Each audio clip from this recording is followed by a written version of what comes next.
बिस्मिल्लाहिर्रहमानिर्रहीम। आज की जो वीडियो है इसके अंदर मैं आपको बताऊंगा कि ये जो हम नेबुलाइज करते हैं, भाप देते हैं, उस किस मशीन से देते हैं और इसका क्या तरीक़ेकार है, दवाई कैसे डालनी है, बच्चे की पोजीशन कैसे होनी चाहिए, या पेशेंट जो बड़ा है वो अगर ले रहा है तो उसकी पोजीशन कैसे होनी चाहिए। इस हवाले से एक इंशाल्लाह हम डिटेल्ड वीडियो बनाएंगे, वो आपको दिखाएंगे। तो इससे पहले मैं आपको बताऊं कि नेबुलाइजेशन क्या चीज़ है। नेबुलाइजेशन बेसिकली जो दवाई होती है उसको हम बुखारात की शक्ल के अंदर कन्वर्ट करते हैं। वो बुखारात जो है वो मुंह या नाक के रास्ते से जो है ना फेफड़ों तक लेके जाते हैं, ताकि जो दवाई है वो फेफड़ों तक डायरेक्ट जाए। तो इसको हम नेबुलाइजेशन कहते हैं। अब नेबुलाइजेशन की जो है वो जो अमूमन टाइम होता है वो 5 से 15 मिनट तक है।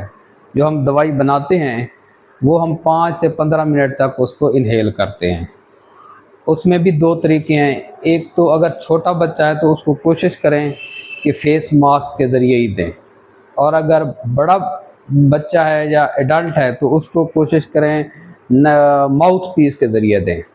तो अभी हम आपको पूरी डिटेल के साथ बताएंगे कि कैसे ये नेबुलाइजेशन मशीन काम करती है, इसको जो पार्ट्स हैं कैसे लगाने हैं, दवाई कितनी डालनी है, कैसे डालनी है, ये अभी मैं आपको बताता हूँ। ये बेसिकली एक नेबुलाइज़र मशीन है। इस मशीन के अंदर ये ऑन ऑफ का बटन है और ये इसका आउटलेट वाल्व है। यहाँ पे हम जो है जो हमारी नेबुलाइजेशन जो किट होती है उसकी जो एक साइड है उसको हम यहाँ पे लगा देते हैं, जबकि उसकी जो दूसरी ट्यूब की दूसरी साइड होती है उसको हम, ये एक मेडिसिन चैम्बर है। इस चैम्बर के अंदर मेडिसिन डाली जाती है और इस चैम्बर का ये कवरिंग कैप है। तो अभी हम दवाई डालेंगे। इसमें अमूमन हम 2 सीसी जो है वो नॉर्मल सलाइन डाल देते हैं। ये हम इसके अंदर 2 सीसी ये नॉर्मल सलाइन डाल रहे हैं। इस सलाइन डालने के बाद इसके अंदर फिर हम मुख्तलिफ़ किस्म की जो हमारी मेडिकेशंस होती हैं वो हम डालते हैं। या तो हम वेंटोलिन डाल देते हैं, वेंटोलिन के कतरे डाल देते हैं, या फिर हम एटम क्लेनल कंपोजिटम, ये जो हम अमूमन अपनी प्रैक्टिस के अंदर जो इस्तेमाल करते हैं।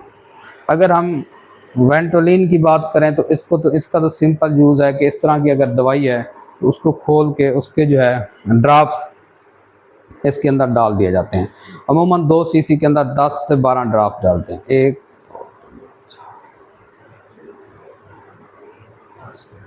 ये हमने 10 ड्रॉप्स डाले।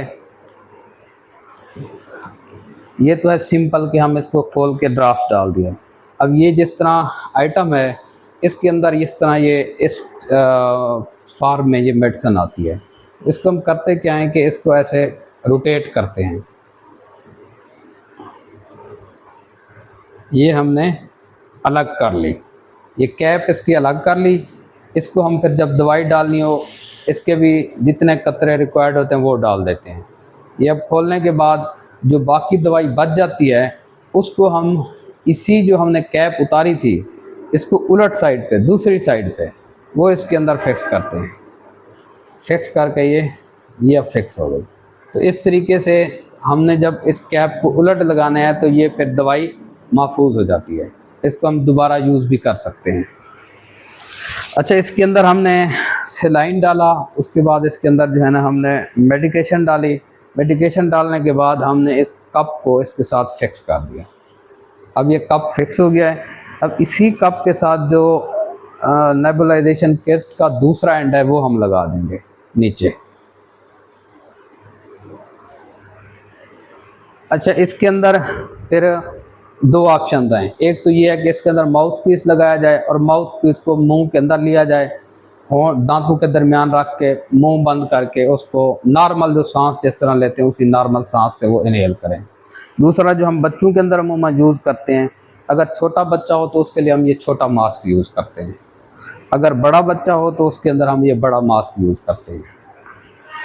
अभी हमने ये मेडिसिन की जो चैम्बर था इसके ऊपर हमने ये मास्क लगा दिया। मास्क लगाने के बाद ये इसका ऑन ऑफ बटन है, इसको हम अभी ये पावर प्लग के साथ लगा के अभी हम, तो अभी मैं कैमरा मैन को कहूँगा करीब लेके आएँ। अब ये जो भाप इसमें से निकल रही है, अब इस भाप को जो है ना, अगर जो छोटा बच्चा है तो उस पर हम फिर ऐसे मास्क लगा देंगे। बड़ा पेशेंट है, बड़ा बच्चा है, तो उसको साथ हम इस तरीके से ये लगा देंगे। अब जब ये हमने मास्क के साथ उसको फिक्स करेंगे नाक से लेके उसके ये मुंह तक, ताकि दवाई आंखों की तरफ भी ना जाए और नीचे की तरफ भी ना निकले। अच्छा, अब इसको बार बार उतारना चढ़ाना भी नहीं है, एक दफ़ा जब फिक्स कर लिया तो 5 मिनट तक इंतज़ार करें। अच्छा, जो छोटा बच्चा होगा उसके लिए हिदायत ये है, क्योंकि छोटा बच्चा जो 1 साल 2 साल 3 साल का है, 5 साल तक का बच्चा, वो अमूमन इरिटेट होगा इस तरह की एक्टिविटी से। तो आपने कोशिश ये करनी है कि उसे कोई किसी चीज़ के अंदर इंगेज कर लें, उसको कोई खिलौना दे दें, या उसको कोई मोबाइल के अंदर कोई वीडियो लगा दें, या उसको टीवी के सामने बिठा दें, ताकि वो उसके अंदर मशगूल रहे और वो नॉर्मल सांस लेता रहे। जितने देर वो नॉर्मल सांस लेता रहेगा ये मेडिसिन उसके अंदर जाती रहेगी। अगर कोई बड़ा बच्चा है तो उसको, अच्छा, इसको नेबुलाइज करने के लिए ज़रूरी है कि सिटिंग पोजीशन में हो, बिठा के फिर ही आपने उसको नेबुलाइज करवाना है। लिटा के नेबुलाइजेशन का इतना बेनिफिट नहीं होगा, जिस तरह बैठी हुई पोजीशन के अंदर उसको बिठाना है। अब जब आपने 5 मिनट उसको नेबुलाइज कर लिया, नेबुलाइज करने के बाद इसको फिर हमने इसी तरीके से तमाम पार्ट्स को अलग अलग करना है। ठीक है, आपने ये माउथ पीस रिमूव कर लिया, उसके बाद आपने ये मेडिसिन चैम्बर को अलग कर लिया, ट्यूबिंग को अलग कर लिया, और पावर बटन जो है ना, ये आपने पावर से उसको अलग कर लिया। ये सारी चीज़ें असेंबल करने के बाद, अच्छा, ये जो कप है इसको निकाल लिया। अगर कोई मेडिसिन बची हुई है तो इस मेडिसिन को कोशिश करें कि आपने पूरी की पूरी जो मेडिसिन आपने बनाई है उसको यूटिलाइज़ करना है, ताकि मेडिसिन वेस्ट ना हो।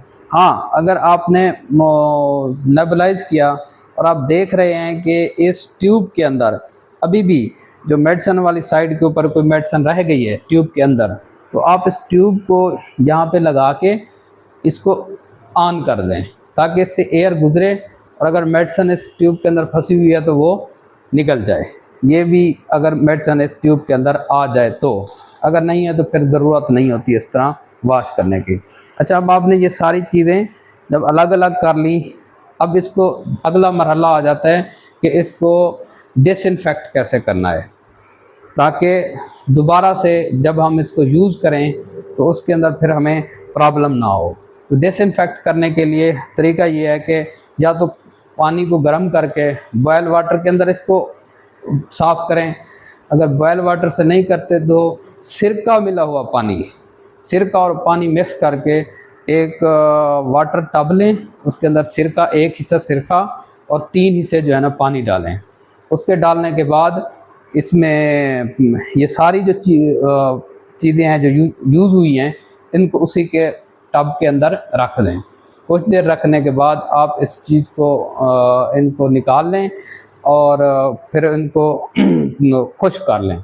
खुश्क करने के बाद ये हमारे पास रीयूज़ हो जाएंगी, ये सारी चीज़ें रिसाइकल हो जाएंगी, रीयूज़ हो जाएंगी। तो ये था एक नेबुलाइजेशन किट और नेबुलाइजेशन का जो है ना तरीका कि हमने नेबुलाइज़र को कैसे यूज़ करना है। अब जिस तरह मैंने बताया कि नेबुलाइजेशन के अंदर जो हम नेबुलाइजेशन मेडिसिन हम यूज़ करते हैं वो मुख्तलिफ़ ग्रुप्स की सूरत में होती हैं। या तो हम स्टेरॉइड यूज़ करते हैं, या फिर हम एंटीबायोटिक भी यूज़ कर सकते हैं, तो ब्रोंकोडायलेटर्स भी हम यूज़ करते हैं। इसके अलावा अगर म्यूकस को थिन करना है तो उसके लिए हम सेलाइन के साथ भी उसको नेबुलाइज करते हैं।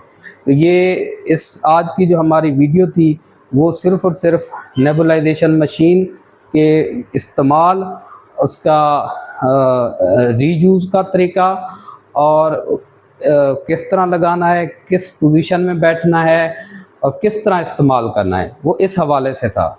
नेक्स्ट जो हम इंशाल्लाह नेक्स्ट वीडियो के अंदर हम कोशिश करेंगे कि जो कॉमन यूज़ की मेडिसन है उनकी इस्तेमाल किन किन कंडीशन में इस्तेमाल करना चाहिए और कितनी देर के लिए इस्तेमाल करना चाहिए वो हम ज़रूर बताएंगे। ये अमूमन जो हमारे यहाँ पेशेंट आते हैं, बच्चों की अगर बात की जाए तो नमूनिया के बच्चे हों, रिएक्टिव एयरवे डिजीज़ के बच्चे हों, ब्रोंकियोलाइटिस के बच्चे हों या क्रूप के बच्चे हों, उनके अंदर हम नेबुलाइजेशन करवाते हैं। सिस्टिक फाइब्रोसिस वाले हो गए, अगर एडल्ट की हम बात करें तो अस्थमा के पेशेंट हो गए, सीओपीडी के पेशेंट हो गए, इन पेशेंट्स के अंदर हम नेबुलाइजेशन यूज़ करते हैं। तो मैं उम्मीद करता हूँ कि इस वीडियो के बाद कम से कम आपको घर के अंदर जो आप नेबुलाइज करते हैं, नेबुलाइज़र मशीन का इस्तेमाल, उसकी जो है ना सेफ्टी और उसको डिसइंफेक्शन के मेथड से आप लोग अवेयर हो गए होंगे। Thank you very much. हमारी हर वीडियो को आप ज़रूर लाइक कीजिएगा, कमेंट कीजिएगा, सब्सक्राइब कीजिएगा और बेल आइकन ज़रूर दबाया करें ताकि हर आने वाली वीडियो के साथ आप इन टच रहें। Thank you very much.